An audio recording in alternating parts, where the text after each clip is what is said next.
Hi, I'm Zibby Owens, the creator and host of the award-winning podcast that you're listening to right now. Thank you so much, called Moms Don't Have Time to Read Books. It is a daily podcast, 365 days a year, and each day we talk to an author about all of the things related to their career, their book, their life, and more in 30 minutes or less, because who has time?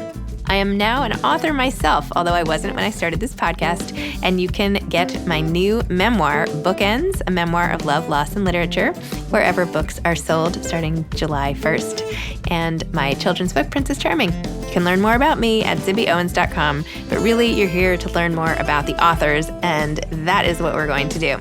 Also, be sure to check out all the other podcasts in the Zcast Podcast Network. You can learn more at zcastnetwork.com and definitely check out those shows as well. Mary Lawless Lee is the author of Happily Grey, Stories, Souvenirs, and Everyday Wonders from the Life in Between. Mary Lawless Lee is a mother, writer, entrepreneur, and digital media personality dedicated to living creatively, chasing curiosity, and exploring the world through the lens of fashion, family, travel, and design. What began in 2012 as a compliment to her busy job as an ICU nurse quickly became a career of its own. Happily Grey, her now iconic fashion and lifestyle blog, amassed a following of over 2 million and serves as a loving space for readers to connect with Mary's stories and their own, journeying together through life's highs, lows, and in-betweens. A proud Nashvilleian, Mary lives with her husband, Madison, their children, and Great Danes. Together, they run the Happily Grey Boutique and Nima, a self-care and skincare line for mothers. Welcome, Mary. Thank you so much for coming on Moms Don't Have Time to Read Books to discuss Happily Grey, Stories, Souvenirs, and Everyday Wonders from the Life in Between. Thank you so much for having me. I'm excited to chat today. Okay, I have to be honest. I thought at first this book was about you're going gray and like learning to deal with it and being happy about it. And as someone who is going gray, I'm much older than you. I was like, oh yeah, happily gray. I could be happily gray. I don't know. Maybe I should do that. Do you know that so many people over the years see my brand, because that's the name of my original brand, and they think that there's an association between the color gray, aging, or they associate it with like monochromatic gray tones. I only like muted colors. And so that's honestly a part of the inspiration. The book opens with, this isn't about this, or this isn't about this. And it unveils what the meaning behind Happily Grey really is. Yes.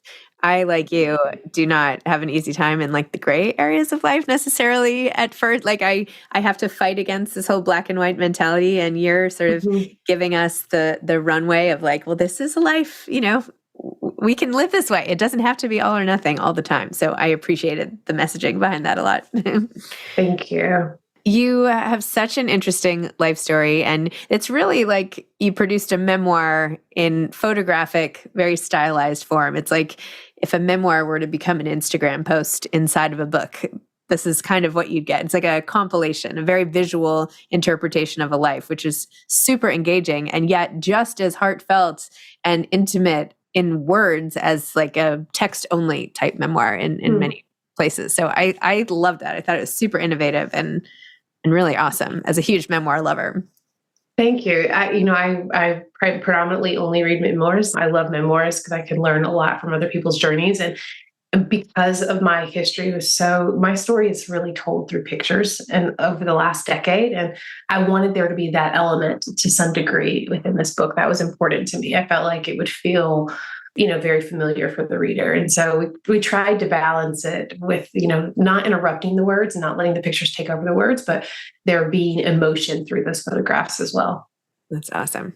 By the way, I wore a messy bun on your behalf. Do you see this? I was getting dressed this morning and I was like, oh no, wait, this is perfect. I'll wear a messy bun. And like, that's like invented by the author. It's perfect. It looks awesome. Thank you. Thank you. So do you feel like you really tell me about you inventing the messy bun and how it took off?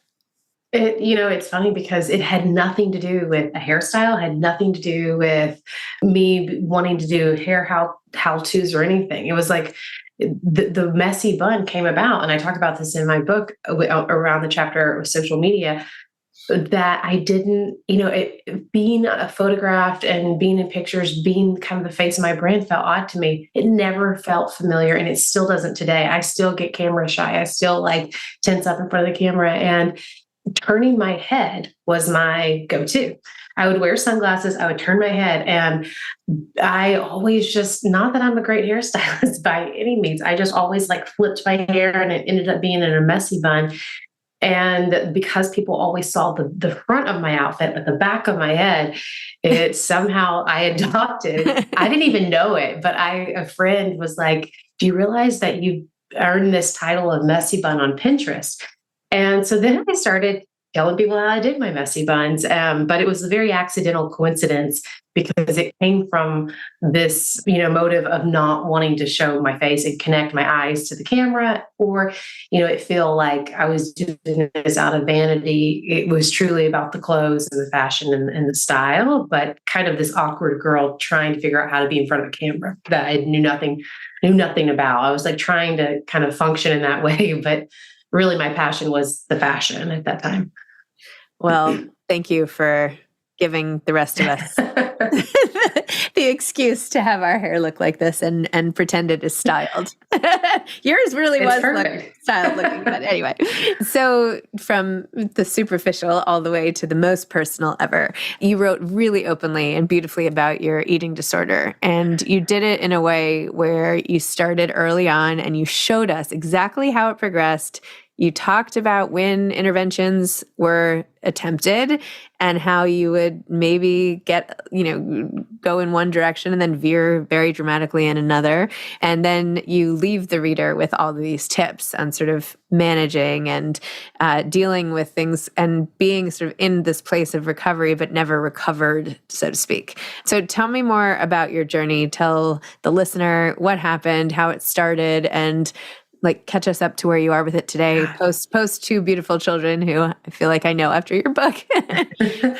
That story was, it was never, it had to be a part of the book. It's really, I think, one of the most important chapters in the book. And to be honest with you, I wrote the entire book without it. It was a really big step into vulnerability and honesty and trust to include that. But after reading the book for the first time, after I turned it in my publisher for joy, I realized, oh my God, one of the most important pieces is missing in this book. I have to tell this story. This is one of the biggest struggles in my life. And like I say in the book, I am not recovered. I'm in recovery. This is a daily journey of learning and commitment. And I think anyone that's ever been through an eating disorder, ever struggled with eating disorder, will tell you that it's kind of this lifetime thing that you take on, and you're always learning, growing, and evolving through it. And so it was important to me, one, to step into that vulnerability because of the other women in my life that stood up and said, "Hey, I've been there. You're not alone. This is not totally abnormal. Like, I've struggled in this way too." That's honestly, what has given me the courage to continue over the last 10 years to do the work, to get honest, to share, to get the accountability around me that I need. And so that was, I felt so convicted after I read the book for the first time for joy, looking at that 23-year-old version of myself, knowing I have to share this story for other women, for my own strength. Shame cannot survive in light. And so when we open up and we let people in and we tell our stories, I believe that we're stronger and there's strength through that. And it's felt liberating to be able to open up and share. And I can't tell you the amount of women that have come to me that have said, "I'm there, I'm here, or I've been there, I'm here in my recovery and in my journey." And so it's been, just life-changing, empowering to have the opportunity to share it and in a way, that was sacred through these pages. And, I had thought about sharing it on social media because my platform, my brand, my job is all based on social media, but reserving it for these pages felt kind of like the sacred place. And then that hopefully opening the door for more of these conversations to happen. But, my eating disorder is also linked in a lot of these other stories because it's tied to this perception that I grew up with, that life is black and white. Mm-hmm. It's this or that. You have to fit into this box. My journey was never kind of about necessarily having to be a certain number, a certain weight. It was all about control. And, when you start really doing the work, the really, really deep work, you start pulling back the layers and you realize like a lot of it sometimes is not even connected to body image, but a lot of it can be connected to different layers in your life. And a lot of that for me was control and thinking that I had to kind of go through life with my pen, my little boxes, checking them off of exactly what I thought it was supposed to look like. And kind of through that, was this unrealistic perception that came about, and it just continued and continued. And through as different areas in my life, I lost control. That was where I found it, and it's just such a journey, and I've learned so much about myself. And someone asked me the other day, "Do you regret it?" And I had never been asked that question, and I thought, God, no. I mean, I'm in a way, I'm thankful, and I have a lot of, grace for that time in my life. And this is what this journey has taught me, because it's definitely been a big part of who I am and my outlook on things. And so, it's a part of my story, and it shaped me in a way that, I don't think anything else could have. And I hope that by sharing that, I'm helping other women out there that are also going through the same thing. That's beautiful. I mean, not only do you share the huge power of your support groups when you did actually find treatment that you found effective, but yeah, just even just the details of it, and showing us how your mind went to those places. I don't know. I found it just so powerful, really, really powerful. Thank you. Accountability and honesty, I find with this sort of work, has been like the two key components that you have to get honest, and you have to have accountability around you. And it doesn't have to be like you have to go scream and shout it and tell 10 people. It can be one person. And for a long time in my life, it was only one person.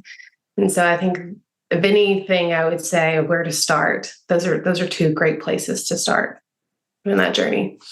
Well, I like your sort of segue throughout the book to an area of complete lack of control, which is children.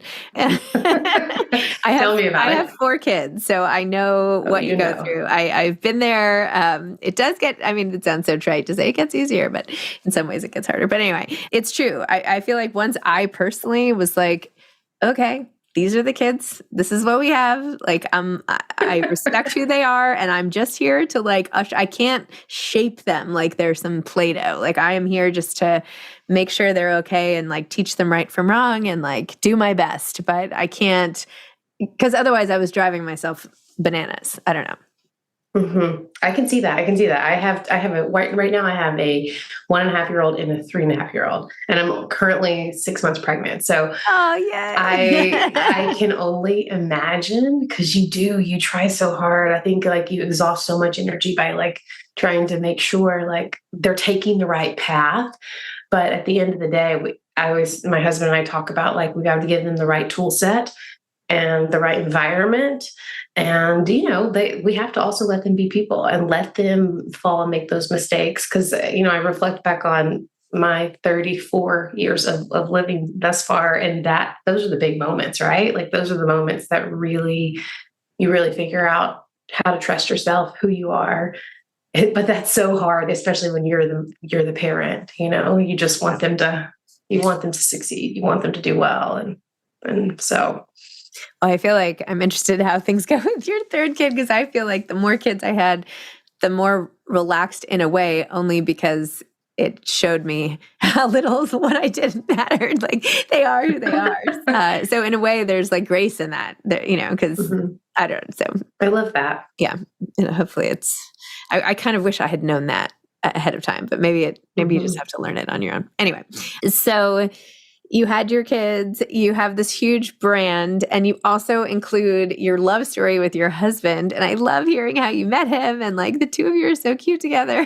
Tell me a little bit about meeting Matt and all of that. It was wild. I first talk about my divorce. I got married at 21 in my book. And I also thought that was a really important story to tell, because a lot of other women go through that. And it definitely ties into this black and white life mentality. And you said you were from East Texas, where that was super common, and everybody was getting married so early. And I mean, by 23, if you're not married and at least have a kid on the way, or the plans to, it's odd, it's abnormal. And so I grew up with that mentality, and I married and met one of my first best friend, my first love, thinking, okay, this is it.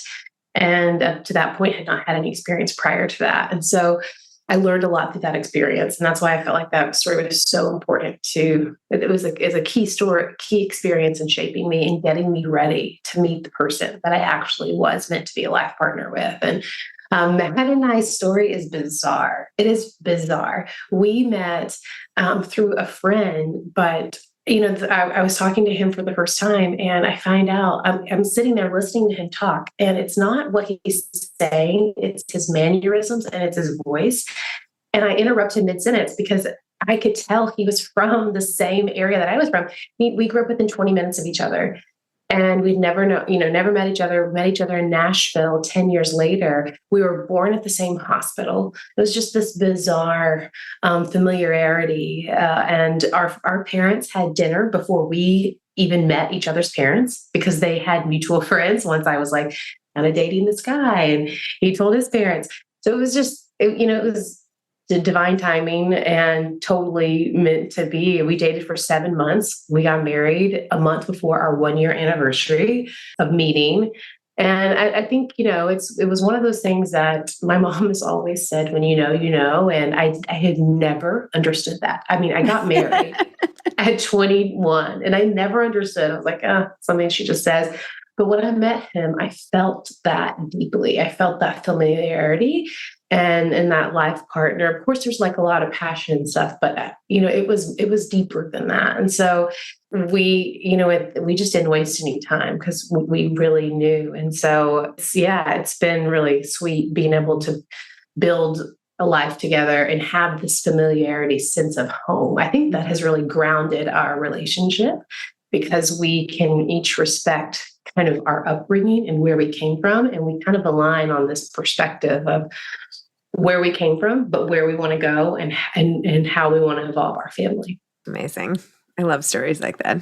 The people just like right around the corner, but you just never knew them. So bizarre. I mean, I didn't know if I was going to get married. I knew I wanted to be a mom, but it's at 30 when I was, just single, working on my career. It's scary, but I just assumed, maybe not for me. And so that was totally turned upside down in the matter of like one night, basically. You also wrote really nicely about that and like what it felt like when all your girlfriends were having their babies and second babies, and you had gone off on another track and really trusted yourself to leave something that wasn't right. And I'm also divorced and remarried, by the way, not to just keep talking about myself, but I feel like we had a lot of common. Yeah. And it's not always so easy to make those decisions. Mm-mm. And so, you have this, I don't know. I think after that, there's this new perspective on life. That's all that anything can change in a minute type of thing. Yeah. And, I wouldn't going through that divorce was incredibly hard and difficult and a darker period of life, but I wouldn't have been able to make the decisions I made had I not walked through that time. I mean, I really think that's those darker moments, those lessons are so pivotal to be able to then get to where you're going. So I always try to encourage and also encourage friends, but then also remind myself when I am going through those times in life to like stay in them, stick with them, trust them, because there's reason and there's clarity that those moments are going to provide, Totally. Tell me about your whole lifestyle brand and how this grew and how you're running it and evolving and being an entrepreneur in addition to everything else. I kind of wondered transparently, I wandered into this world. So my background's in nursing. I worked 7 years in critical care nursing at Vanderbilt and the Texas Medical Center. I loved nursing. I loved critical care. I loved the challenge and the pace. But I also had a passion for writing. I have been writing and journaling since I was 11. Everyone asked me how long this book took to write. And I share that it was about a year and a half, but really, I think I've been writing this book since I was 11 years old, like in my bed under the sheets with a flashlight. That's like really what it feels like to me, because I've always loved to journal, loved to write. And so that's why I randomly started a blog 12 years ago about fashion. That was a creative outlet for me. It felt like, something I was doing for myself outside of work and this stressful, intense, heavy career at times. And so I just started writing about fashion. This was prior to Instagram, Pinterest, the social platforms, and influencer blogger was not a term. I certainly didn't set out. That was not the motive, but I paid my friend $50. We created a site, and it just kind of the timing of it. I was really lucky in that sense. That it was, I kind of grew up with these social platforms. And over the last decade, that brand has evolved into a lifestyle brand in different areas of content, depending on it's kind of followed the progression of my life as I bought my first home. I started talking about interiors. As I was had the money to pay for skincare, I started talking about what skincare I liked, relationship when I got married, and then most recently becoming a mother. And I, have always looked for the path to connect my past in nursing with this digital world that I kind of wandered into, and really becoming a mother was really the bridge to connecting those experiences. And my husband and I created a skincare line. It's a pregnancy and postpartum skincare line. We're launching kids this year in a few months. And really, that's been my greatest passion. The brand is called Nima, and I'm just so excited to evolve and grow this brand. It really allows me to kind of pull in my science, my math that I use as a nurse, and the nurturing side, the patient care that I love so much, and kind of embody that in this brand, and especially through motherhood, which I feel like is, one of the most critical times that we need support around us. And I learned that through my first, and I couldn't get my hands on the products that I felt like I needed at that time. So, and I was just so shocked by when we started doing all this market research, clean, effective products that were just spoke transparently about their brand and who they were and their ingredients. And I couldn't find it. And then I started having these conversations with other women and other moms. And so that's been a very exciting new adventure that we've been working on. And we also have a store in West Nashville. If you're ever in Nashville. I was there not so long ago for a book event of my own. But anyway, yeah, I'll come back. Okay. Well, we have an awesome little store in West Nashville. We're part of L&L Marketplace. It's kind of set up like Chelsea Market, a lot of small businesses. And we just, shop Happily Gray has been an exciting new venture, a huge learning curve. I don't have experience in retail, but we have a brick and mortar and an e-com business. So yeah, it's evolved and grown in a way that I never expected it. But I love being an entrepreneur. I love the autonomy. I love the excitement of kind of the unknown, and being able to I work in an office with 9 other women and my husband. He's the only male in the office. And it's exciting. I just like getting to work with other women and, being able to create and kind of dream together and work hard. We work hard, but we also, play hard and really enjoy being able to kind of create together. I love that. Yeah, I'm opening a bookstore actually next month. It's my first brick and mortar attempt myself. So I know what you're saying about getting into it. I also work with all women here. It's really fun. We have with all these brands, we have a team of 17 women, and my husband, who is awesome. Often having lunch with us. So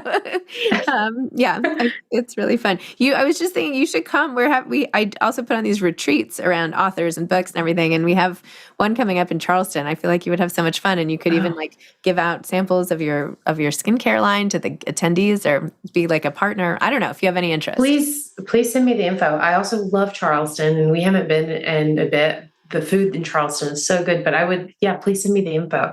I also would love to hear more about your bookstore. I have this obsession with bookstores. And I always, when I visit new cities, I always go in bookstores. Because I think there's this warmth and coziness about them. And there's this homey sense of comfort. And so that's very, very exciting. Yes. I'll send it to you when we get off. But yeah, I literally have my contractor for my house made my store. I was just just do the same walls as our house. That's awesome. Well, Mary, thank you so much for coming on to talk about Happily Gray and your whole journey. And I hope we find fun ways to work together. I'm really inspired by you, and I really love all your honesty and all of that. So more to come. Thank you so much. Hopefully I'll see you in Charleston. Yes, that'd be fun. Okay. Bye-bye. Bye. Thanks for listening to this episode of Moms Don't Have Time to Read Books. Don't forget to follow me on Instagram at Zibby Owens and at Moms Don't Have Time to Read Books. Also sign up for my newsletter at zibbyowens.com and sign up for my virtual book club and meet lots of authors on Zoom every other week. Thanks so much to Steve and Ryan at Texture Sound for the sound editing. And thank you to Morning Moon Productions for providing this fantastic intro and outro music.